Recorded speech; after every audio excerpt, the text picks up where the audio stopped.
क्योंकि कबीर ने कहा है कि सब घट मेरा साइया, खाली घटन न कोई, वा घट की बलिहारी जागट परगट होय। कबीर दास एक तत्वदर्शी संत थे, अपनी बड़ाई ना किए संसार में।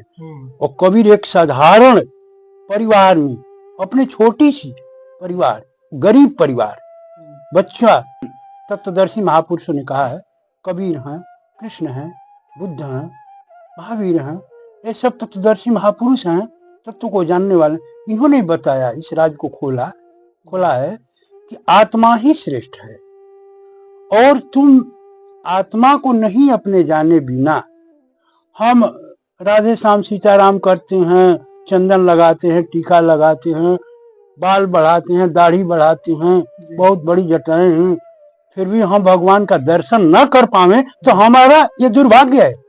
हमसे बड़ा कोई अभागा नहीं है।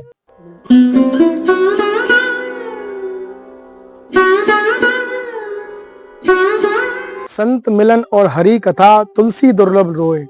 जय जय श्री राधे। आप सभी भक्तों को कोटि कोटि प्रणाम श्री ब्रज धाम से। और संतों की यात्रा लगातार आपको संतों की ओर ही लेके चल रहे हैं। इस भारतवर्ष के छुपे हुए संतों के दर्शन सिर्फ संत यात्रा पर। आज मैं जिन बुजुर्ग मूर्ति के दर्शन कराने वाला हूं वो ब्रज धाम में विराजते हैं, काफी लंबे समय से महाराज जी रहते हैं। उनका मैं ऑलरेडी 2 वीडियो पहले मैंने डाला हुआ है, लेकिन आप सभी ने बोला था कि महाराज जी का और सत्संग लिया जाए, तो महाराज जी ने भी कृपा कर रहे हैं लगातार। तो उनकी एक और दिव्य सत्संग आज हमारे साथ, और बहुत ही सुलझी हुई मूर्ति है। और आपके जो प्रश्न हैं, जो पर्सनली आपने मुझे भेजे, उनके उत्तर जानने की कोशिश की जाएगी। और हाँ, एक और इम्पोर्टेंट बात आपको बताता चलूं कि आप जो अन्य क्षेत्र के बारे में जानकारी लेना चाहते हैं, जो राधा रानी ने श्री ब्रज वृंदावन बरसाना धाम में संध्याकालीन जो संतों की प्रसादी है, जिसमें कच्ची प्रसादी संतों को प्रदान की जाती है, दाल रोटी सब्जी चावल, वो सिर्फ शाम को ही होती है। और इसका मैं पूरा आपको एक वीडियो देने वाला हूँ बहुत जल्दी, क्योंकि काफी लोगों को थोड़ा सा कंफ्यूजन रहता है, वो काफी सारे क्वेरी उनके माइंड में रहती है, वो भेजते हैं पर्सनली। हालांकि बहुत प्रेम है आप सभी का, जो आप इतना गौर दे रहे हैं इसकी ओर, वहाँ इतनी दूर होते हुए भी हमारे पास में ही रहते हैं। और जितने भी भाई हैं, बहनें हैं, भैया हैं, सभी इतना सपोर्ट कर रहे हैं, इसके लिए वास्तव में आपको कोटि कोटि प्रणाम है, आपको और आपके माता पिता को। और सदगुरुदेव भगवान की कृपा से ही ये सब संतों की कृपा से ही संतों के दर्शन हो रहे हैं लगातार। आइए संत यात्रा की ओर चलते हैं, एक और दिव्य संत की ओर। आइए मेरे साथ महाराज जी के पास चलते हैं। महाराज जी ऊपर विराजे हुए हैं, जैसा मुझे बताया है, छोटी छोटी सीढ़ियों से।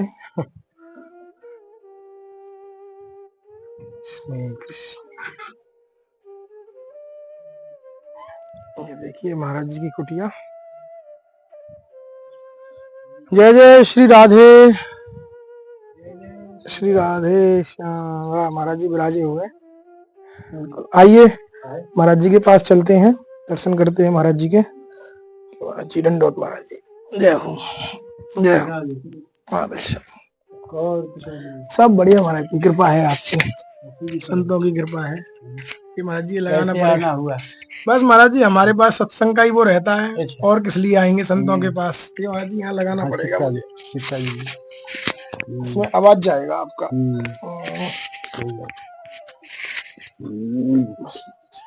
कैसी चल रही आपकी सेवा, संत सेवा? संतों की कृपा से अच्छी चल रही है महाराज अच्छी जी। चल रही है, संतों की कृपा है तो अच्छी क्योंकि हम लोग चर्चा में सुन भी रहे हैं, गए भी थे, देखे आप इतने श्रद्धा और भक्ति के साथ संतों की सेवा कर रहे हैं। क्या उसकी एक खासियत का वर्णन क्या किया जाए? संत सेवा से बड़ा संसार में कोई सेवा ही नहीं। तो जगत में तो संसार में सबसे बड़ा संतों की सेवा है, और संत ही भगवंत है। साकार भगवान धरती पर जो भी आए हैं, कोई बन करके भगवान का प्रकट हुआ है, तो संत महापुरुष के ही रूप में आए हुए हैं। संसार को संतों का जब संतों का प्रादुर्भाव होता है धरती पर, परमात्मा संतों को भेजते हैं, इसीलिए कि धरती का जो है कल्याण हो, धरती के जीवों का कल्याण हो, धरती का जो है पाप है ना, कलमश है, क्लेश है, उसे जीव मुक्त हो। इसे संतों की बहुत बड़ी महिमा है। संत न होते जगत में जल जाता संसार, है ना। सत्य महाराज जी। महाराज जी एक दो प्रश्न है छोटे हाँ, से, हाँ, जो आज हम उनका उत्तर आप देंगे तो बड़ी कृपा रहेगी। मैंने बताइए, कहिए। एक तो महाराज जी इस कली काल में भक्ति बहुत बढ़ गई है। हाँ, हमारे बरसाना वृंदावन में पहले हमारा यहीं का जन्म है, हाँ, इतनी भीड़ नहीं रहती थी ना। आप तो ब्रजवासी हैं, बचपन से देख रहे हैं। हाँ, और आज रिकॉर्ड तोड़ भीड़ रहती है। इतना जप होता है, इतनी सप्ताह होती है, इतना तप हो रहा है। हाँ, बिल्कुल हो रहा है। उसके बाद भी मनुष्य ग्रस्त में बहुत ज्यादा दुखी है। माला झोली कर रहा है, चंदन लगा रहा है, गीता पढ़ रहा है, भागवत सुन रहा है, सत्संग सुन रहा है। बिल्कुल हम देख रहे हैं। उसके बाद भी आदमी ग्रस्त में दुखी है, नौकरी से दुखी है, परिवार में दुखी है, हर जगह दुखी है। इतने फोन आते हैं लोगों के, हैं, इतना अकेलापन हो गया। इतनी भीड़ होने के बाद भी आदमी अकेला है, अकेला है। उसको हर समय कष्ट अनुभव हो रही है, कष्ट अंदर से अनुभव हो रहा है। शरीर में सही दिख रहा है, अंदर से कष्ट अनुभव हो रहे हैं। महाराज जी आपके अनुसार इसके पीछे क्या कारण हो सकता है? देखिए मैं बताता हूँ। एक बेटा ये दे देना मेरा, ये महाराज जी थोड़ा सा आपका जवाब लूंगा। महाराज जी मच्छरदानी है। अच्छा। हाँ, ये एक भक्त हैं हमारे चित्तौड़गढ़ से। चित्तौड़गढ़, अच्छा। हाँ, उन्होंने बोला है कि जिन संतों को ये मच्छरदानी नहीं, अभी थोड़ा ऐसा चल रहा है बरसात का मौसम, मच्छर हो जाते हैं, तो ये मच्छरदानी महाराज जी स्वीकार। चलो चलो, बढ़िया हुआ। एक छुपे हुए भक्त हैं, उन्होंने ये दी है महाराज जी। कहने का मतलब है कि श्रद्धा है उनके संतों की, सेवा भाव, उन्हीं को महाराज जी थोड़ा आशीर्वाद दें आप। वो उनकी आत्मा संतुष्ट हो जी, और उसे भगवत कृपा प्राप्त हो, और वो अपने कहीं भी हो, है ना, और आनंदमय जीवन व्यतीत करें, और संतों की सेवा में अपना विश्वास और वो जो भाव हर समय बनाए रहें। जैसे संत न होते जगत में जल जाता संसार। संसार में अगर संत ना होते तो धरती पर कोई इस सृष्टि को, है ना, थोड़ा सा ऊपर उठाने वाला, उसको शांति देने वाला, सुख देने वाला, बताने वाला रास्ता कोई नहीं है दूसरा संसार में। क्योंकि जो आप प्रश्न किए हैं बहुत बड़ा ये मार्मिक प्रश्न है आपका। जीवन में सबसे बड़ी चीज है शांति। जब तक से कोई भी प्राणी हो, शांति इतनी एक सुखमय चीज है जो शांति के लिए सारी सृष्टि तड़पती है। आज पूरे विश्व में आग लग चुकी है, पूरे विश्व में आग लगी हुई है, और ये आग ऐसी भयंकर आग है जिसकी आग में दुनिया जल रही है। हम प्रत्यक्ष देख रहे हैं, इस बात को अनुभव करते हैं, और ये भी बताते भी हैं कि देखो भाई, और इसी के चलते सृष्टि के कण कण से आवाज आ रही है, सभी कह रहे हैं। हमसे कई लोग प्रश्न करते हैं, भगवान ये बताइए शांति कैसे मिलेगी, जीवों को शांति कैसे मिलेगी। भगवान सुखदेव के पास भागवत में कथा है, परीक्षित को जब श्राप लगा हुआ था उस समय में परीक्षित भी इसी शांति के लिए गए हुए थे कि प्रभु हमें श्राप लग चुका है, अब हमें मरना है 7 ही दिन के अंदर। कौन सा कोई उक्ति है, कोई उपाय है जिसे बतावें, जिसे हम हमारे समय 7 दिन बाकी हैं, किसी को अभी पता ही नहीं कि अभी प्राण छूट जाए, है ना। तो हम इस परम शांति को कैसे प्राप्त करें, हम कैसे सुखमय जीवन को प्राप्त करें। इसमें सबसे बड़ी चीज ये बात है कि बहुत मार्मिक सूक्ष्म बात है इसमें। जिस जगह मनुष्य की बुद्धि पहुंच नहीं पाती है, और मनुष्य की बुद्धि से ये परे की बात है, समझिए ना। तो इसमें है कि जो है तत्वदर्शी महापुरुषों ने कहा है, कबीर हैं, कृष्ण हैं, बुद्ध हैं, महावीर हैं, ये सब तत्वदर्शी महापुरुष हैं, तत्व को जानने वाले। इन्होंने बताया, इस राज को खोला है कि आत्मा ही श्रेष्ठ है, और तुम आत्मा को नहीं अपने जाने बिना जब तक से नहीं जानोगे तब तक तुम्हें शांति नहीं मिलेगी। तुम्हारे अंदर में ही तेरी शांति है, तेरे अंदर में ही तुम्हारा आनंद है। तुम्हारे आनंद में, तुम्हारे अंदर में आनंद का सागर उमड़ा रहा है, और इस भीतर में ही परमात्मा का वास है। ये परमात्मा का मंदिर है। दुनिया भले कहे आज कि ये मंदिर है, इसमें भगवान बैठे हैं, पंडा पुजारी माने प्राण प्रतिष्ठा हो चुकी है, हम निंदा किसी की नहीं करते हैं, लेकिन सत्य जो है वो भाई कहना पड़ता है हमको, और सत्य को हम बताते हैं दुनिया वालों के सामने कि देखो सत्य है क्या, और सत्य को जाने भी ना, है ना, ये शांति नहीं मिल सकती, ये क्लेश नहीं मिल सकता, समझिए ना। तो इसके लिए है कि साक्षात यही मंदिर में परमात्मा का असल मंदिर है, भगवान का ये मन और दिल कहा गया है। मन और दिल जुट करके मंदिर का निर्माण होता है, शाब्दिक अर्थ में। लेकिन ईंट पत्थर से बने हुए मंदिर में जो भगवान प्राण प्रतिष्ठित हैं, शक्ति है, परमात्मा है, वो तो कण कण में व्याप्त है ना।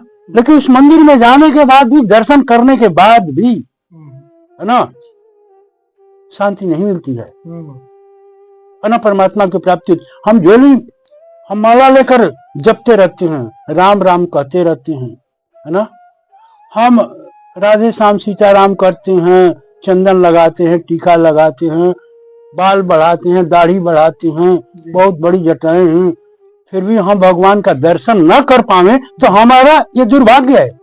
हमसे बड़ा कोई अभागा नहीं है, क्योंकि कबीर ने कहा है कि सब घट मेरा साइया, खाली घटन न कोई, या घट की बलिहारी जागट परगट होय।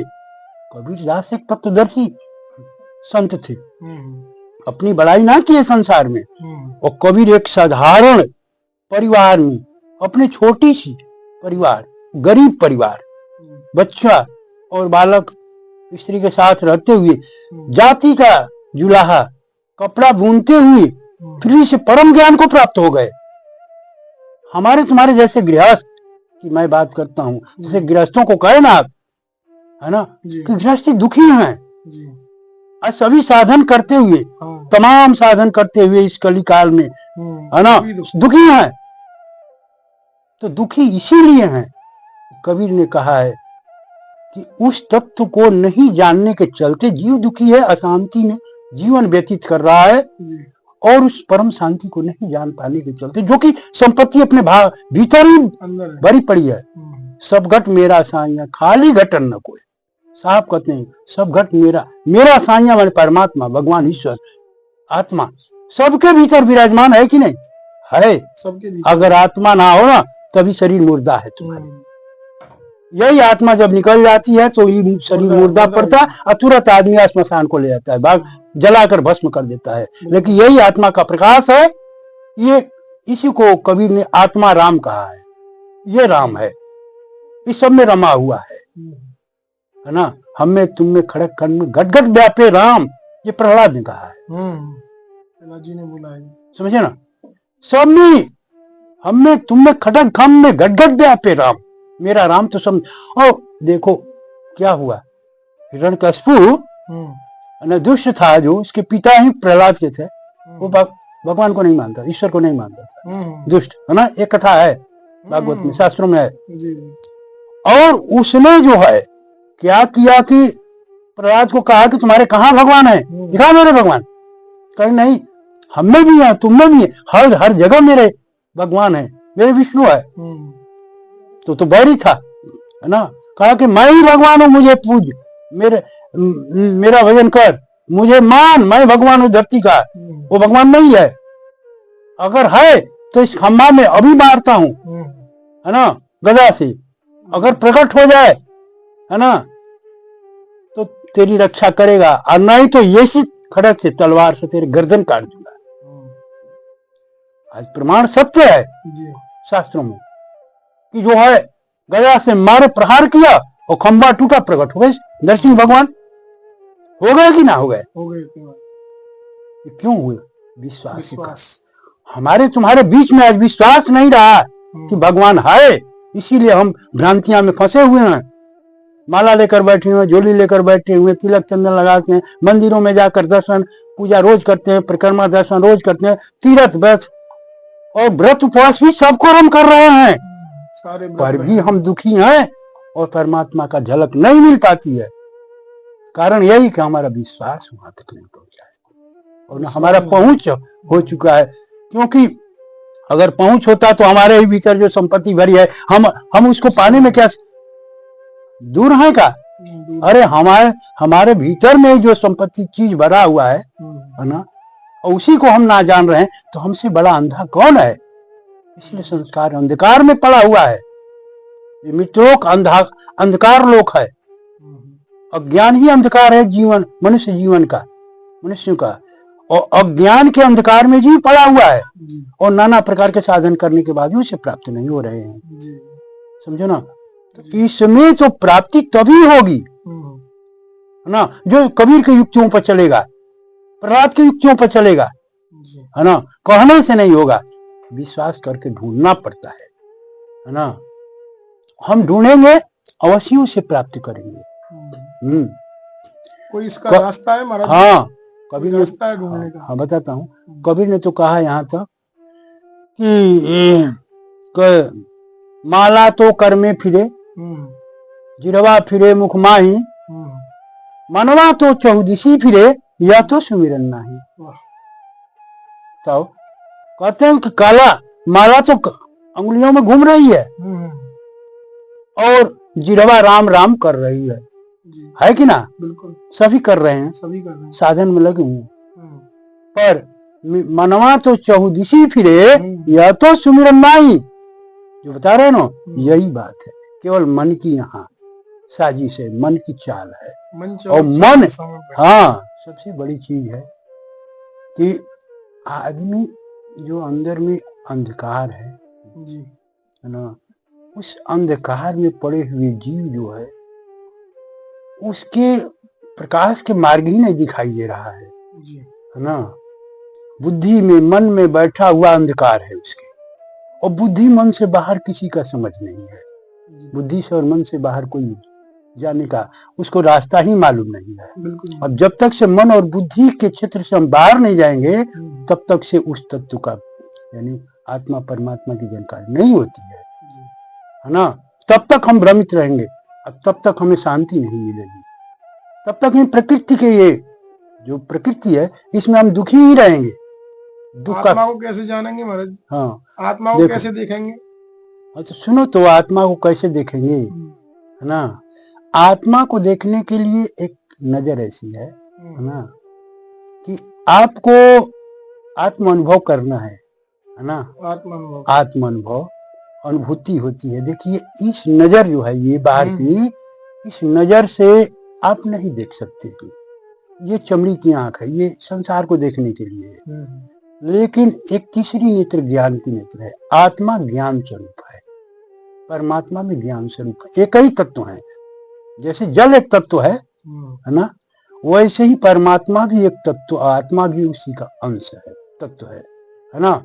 कहा गया रामायण में भी कि ईश्वर अंश जीव अविनाशी, चेतन अमल सहज सुखराशि, है ना। ईश्वर का अंश बताए गए, है ना। ईश्वर का जो अंश है, हम आप क्या हैं? ईश्वर के अंश ही तो हैं। मान लीजिए सूर्य नारायण है, उसका एक किरण है, वैसे हम लोग किरण है, लेकिन है तो प्रकाश उसी का, बिल्कुल उसी का है। वैसे परमात्मा का ही आत्मा एक प्रकाश है ना। लेकिन जैसे प्रकाश के सामने पर्दा डाल दिया जाए तो हमारे कमरे में प्रकाश आएगा? नहीं आएगा। अब पर्दा खुला रहेगा तो प्रकाश पहुंच आएगा। वैसे ही जीव के सामने बुद्धि और मन के पास एक पर्दा है, माया का पर्दा। वही माया का पर्दा पड़ने के चलते वो प्रकाश परमात्मा या आत्मा की हम देख नहीं पाते, अनुभव नहीं करते हैं। और अगर पर्दा हटाने वाला कोई हटा दे तो हम एकदम खुले, हम जब चाहें तब अपनी आत्मा और परमात्मा को दर्शन कर सकते हैं। इसमें दो राय नहीं है। ये तो सत्य कहा महाराज जी। क्योंकि जिन्होंने पाया उन्होंने बताया है। कबीर ने पाया, बुद्ध ने बताया, कृष्ण ने पाया, हम लोगों ने अनुभव करके पाया है। मैं सत्य करता हूँ, परमात्मा का साक्षात्कार करने के बाद ही हमें अनुभव हुआ, ज्ञान हुआ अपने स्वरूप में, अपने ज्ञान में, कि नहीं मैं कोई और ही चीज हूँ, केवल मन ही बुद्धि नहीं हूँ, शरीर ही नहीं हूँ। इससे परे हम जो इसमें रहने वाला, रमण करने वाली शक्ति का नाम आत्मा राम है। तो ये राम जो है घट घट के वासी हैं, जी। है ना। तो ये घट घट में रहने वाला राम का नाम आत्मा है। हम इसी तथ्य को अपने को नहीं जानते हैं। जीव अपने ही को नहीं जानता, इसीलिए दुखी है।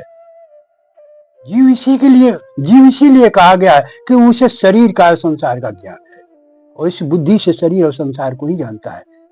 इसीलिए अपने को नहीं जानने के चलते संसार ही दुखी है, पूरी सृष्टि दुखी है। अगर अपने को जान जाए, आत्म दर्शन कर लिया, आत्मा का दर्शन किया कि परमात्मा का दर्शन हो गया उसको।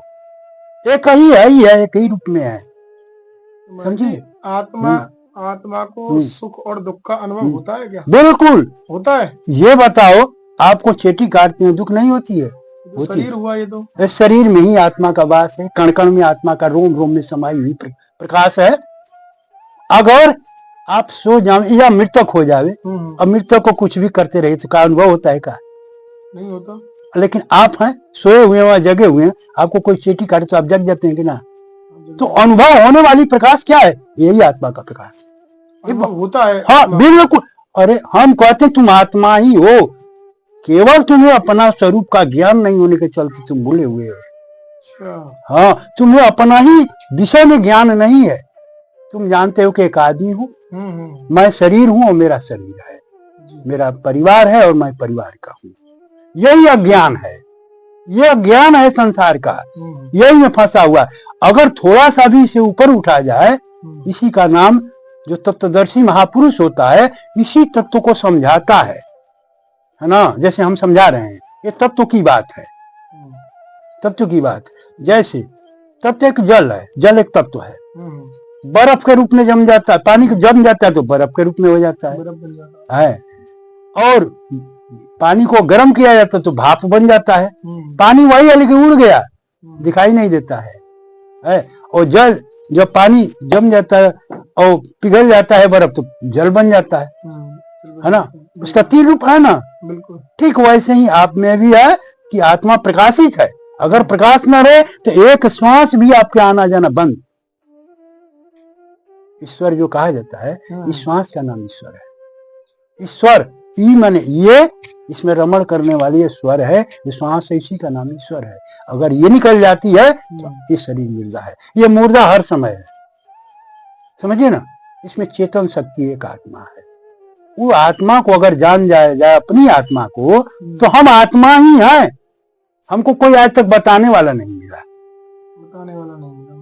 अब बालक कोई जाए स्कूल में पढ़ने और गुरुदेव उसको नहीं बताए, सही ज्ञान ना दे, तो क्या बालक पढ़ लेगा? नहीं पढ़ पाएगा। ठीक वही बात है, समाज में कोई बताने वाला नहीं है। ये तत्व ज्ञान है, तत्वदर्शी ही कोई बता सकता है आत्मा के बारे में। हाँ, उसके बारे में कि तुम हो वही हो। देखिए, जैसे कोई आदमी सोया हुआ है और सोए हुए अवस्था में उसका होश नहीं रहती है। मैं कौन हूँ, मेरा नाम क्या है, मेरा पता क्या है। अनुभव करो इस बात को। बिल्कुल अनुभव कर रहे हैं। अब हवा है तुम्हारे सामने, लेकिन हवा चल रही है, श्वास आ रही जा रही, हम हवा का अनुभव करते, अनुभव तो करते हैं हवा का। अनुभव होता है ना। अनुभव होता है। वैसे ही जैसे हवा का अनुभव करते हैं, वैसे आत्मा का अनुभव करिए। आत्मा का अनुभव करने के लिए ध्यान लगाना पड़ता है, आंख बंद करके भीतर जाना पड़ता है। भीतर जाइएगा और बैठिए, और प्रतिदिन बैठिए, नियम बनाकर बैठिए, देखिए कि आपका अनुभव होता है कि नहीं। आप कोई गलत काम करने चलते हैं, आपका भीतर से आवाज आती है, नहीं गलत है, नहीं जाना चाहिए। अनुभव होता है कि नहीं? होता है। गलत सही का अनुभव होता है ना। कौन बताने वाला आपके भीतर? वही आत्मा है, परमात्मा है, वही भगवान है, आपके अंदर में स्वयं बैठा हुआ है। लेकिन आप अपने ही को नहीं जान पाते हैं, अपने को नहीं पहचान पाते हैं। जैसे आपका ये चेहरा है, लेकिन चेहरे को देखने के लिए शीशा की जरूरत पड़ती है। अपने चेहरे तो अपने से देख लेने की, कहाँ दिखाई देता है? नहीं दिखाई देता। पर अपने चेहरे को शीशा की जरूरत पड़ती है, दर्पण। वैसे अपनी आत्मा को भी देखने के लिए अनुभव रूपी ज्ञान का जरूरत है। ये समझे, यही कमी, इसीलिए दुनिया दुखी है, अशांत है, अशांति में जी रही है, और पूरी सृष्टि है अंधकार में पड़ी हुई है और कष्ट में भोग रही। क्योंकि हम माला जपते हैं, तिलक चंदन करते हैं, दाढ़ी बाल बढ़ाते हैं, कपड़ा रंगा लेते हैं, फिर भी आत्मज्ञान नहीं होता है। क्यों नहीं होता है? क्योंकि आत्मदर्शी तत्वदर्शी आत्मज्ञानी पुरुषों के पास गया नहीं, ब्रह्मज्ञानी पुरुषों के पास गया नहीं। कोई मिला ही नहीं बताने वाला कि हमको बता सके अपने स्वरूप को कि तुम वही हो, जो मैं हूं सो तुम हो, जो तुम हो सो मैं हूं। हमें तुम्हें कोई फर्क नहीं। ये शंकराचार्य की युक्ति है ना? और शंकराचार्य को शिव जी ने प्रकट होकर बताया था इस वेद को। शंकराचार्य हाँ, शिव जी ने प्रकट होकर बताया। हाँ, शिव जी ने, क्योंकि शंकराचार्य बहुत बड़े ज्ञानी हो चुके थे, है ना? शंकराचार्य का कौन नहीं जानता है देश में, है ना? क्या हुआ कि शंकराचार्य को जब ज्ञान हुआ तो शिक्षा दीक्षा करने लगे समाज में, है ना? तो शंकराचार्य शंकर को ही गुरु माने हुए थे। शंकर जी ही उनके गुरु थे, इसलिए शंकराचार्य नाम पड़ा। तो अब वो जो आचार्य हुए, जब ज्ञानी हुए, समाज में शिक्षा दीक्षा करने लगे, तो हुआ क्या कि वो चलते थे समाज में, तो उनमें एक भेद था, है ना? वो सब में भेद भरी हुई है ना? क्या है? ये जो है मिस्टर है, ये पंडित है ना? ये ब्राह्मण है, शूद्र है। एक सामाजिक कुरीतियां अथी करेंगे, है ना? गलतियां कहेंगे, कुरीतियां हैं फैली हुई। तो वह मन में शंकराचार्य के मन में बैठी थी, है ना? तो क्या हुआ कि एक दिन शिव जी सोचने लगे, तो मेरा शिष्य है और समाज में शिक्षा दीक्षा करने चला, फिर भी इसके मन के अंदर जो भरा हुआ कुरीतियां, अंधकार है, वो अज्ञान है, वो तो साफ नहीं हुआ। और समाज में शिक्षा दीक्षा करने के लिए बताने चल रहा है कि इसको ज्ञान देना जरूरी है। शिव जी मन में ठान करके एक दिन रास्ते में जा रहे थे कहीं अपने 4 शिष्यों के साथ, शंकराचार्य, और शिव जी चंडाल के रूप में, चंडाल का वेश बना करके, डंडा लेकर के चेहरा, और वहीं खड़ा हो गए रास्ते में, है ना? जैसे जा रहे हैं, चंडाल का वेश है। तो ये शंकराचार्य जब पहुंचे सामने, तो कहे, हट जा, मेरे रास्ते से छोड़ दे, तुझे दिखाई नहीं देता है क्या? कौन आ रहा है?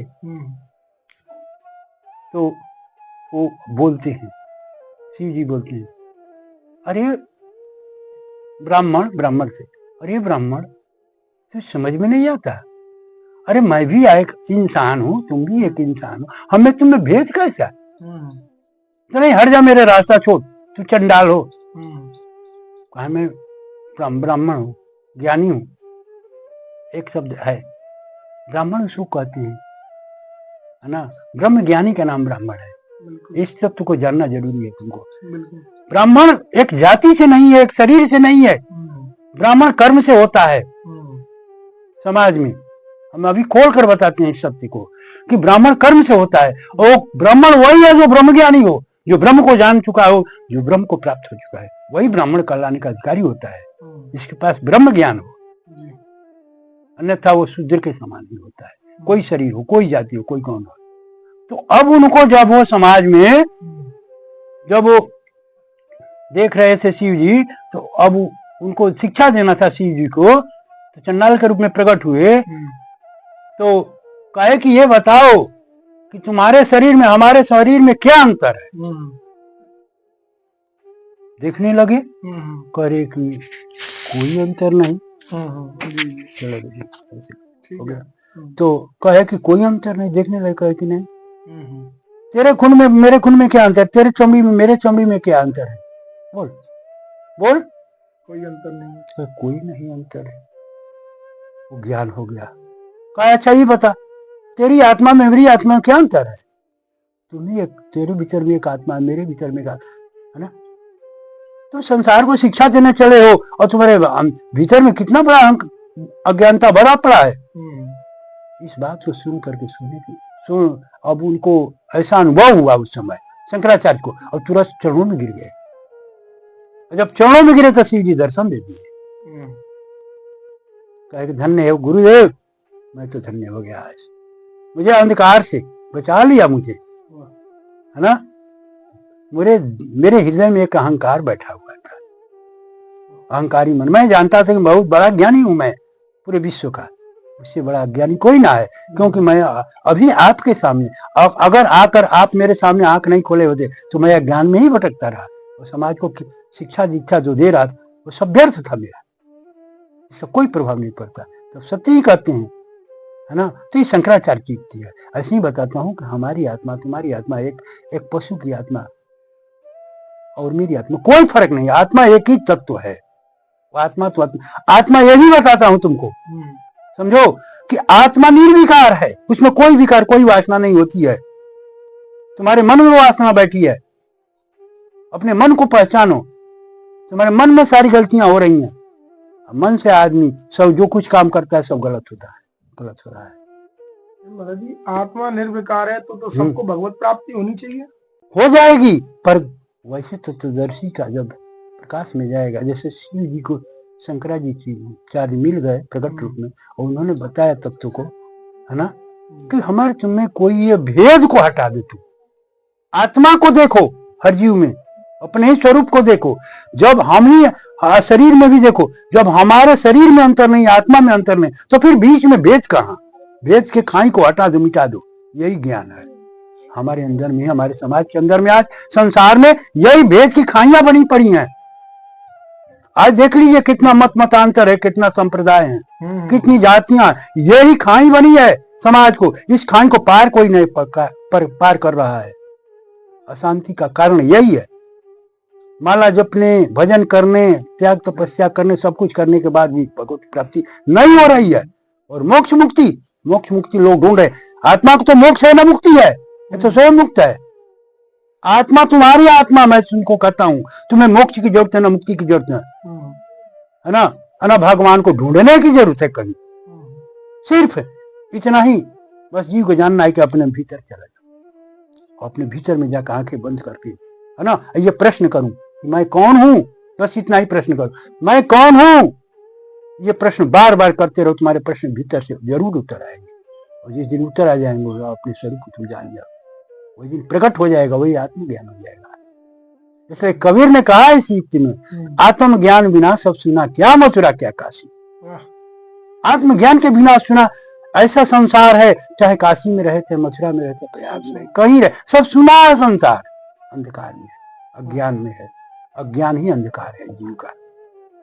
इसीलिए जीव अशांत है, दुखी है आज इस कली कराल में, है ना। कितना हूं योग साधना करने के बाद बेकार है, व्यर्थ है। समझिए ना। ये ले लूं महाराज जी। तो देखा आपने, महाराज जी ने कितने सूक्ष्म शब्दों में आपको बताया वास्तविकता में हमारे जो अशांति का कारण है। नाम जप करते हैं, गुरु मंत्र करते हैं, तिलक लगाते हैं, झोला माली, परिक्रमा, दर्शन सब करते हैं, लेकिन उसके बाद भी हमारे अंदर का मन अशांत रहता है। महाराज जी ने कितने सरल शब्दों में आपको बता दिया। और यहाँ तक मेरा अनुभव है कि आप भी इस बात के अमल करेंगे कि वास्तव में हम कैसे उस भगवत मार्ग को प्राप्त कर सकते हैं, उस पर चल सकते हैं, कैसे हमारी जो आत्मा को परमात्मा में विलय कर सकते हैं, वो सारे रास्ते महाराज जी ने बताए। मिलते हैं ऐसे ही भारतवर्ष के छुपे हुए संत दर्शन के साथ, सिर्फ संत यात्रा पर। जय जय श्री राधे। और कमेंट में राधे राधे, जय श्री श्याम, जय श्री राम, कुछ भी जो आपके आराध्य है उनके नाम लिखे। ठीक है महाराज जी, बड़ी कृपा की आपने महाराज जी। जय हो। धन्यवाद।